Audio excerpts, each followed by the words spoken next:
अस्सलाम वालेकुम नाजरीन, आप देख रहे हैं JN न्यूज़ और मैं हूं आपकी होस्ट रुबीना चौधरी।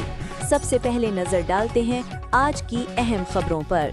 शेखुपुरा पाकिस्तान तहरीक इंसाफ के सिटी सदर मियां अफजाल हैदर ने कहा कि बानी PTI को कैद तन्हाई में रखकर आईन और कानून की धज्जियां उड़ाई जा रही हैं। इनकी मुलाकातों पर पाबंदी हुक्मरानों की फस्तायत का खुला सबूत है, जिस पर पाकिस्तान के बाशऊर अवाम समेत बैनुल अक़वामी बिरादरी भी शदीद तशवीश का इजहार कर रही है। बानी PTI की मुलाकातों पर पाबंदी सियासी इंतकामी कार्रवाइयों का हिस्सा जिसे मुस्तरद करते हैं। हमें आला अदलिया से इंसाफ की पूरी तवक्को है, जिसे फौरी तौर पर नोटिस लेते हुए किरदार अदा करना होगा। हुक्मरानों का बानी PTI को मज़ीद इस्तेसाल का निशाना बनाने का कोई हरबा अब कामयाब नहीं होगा।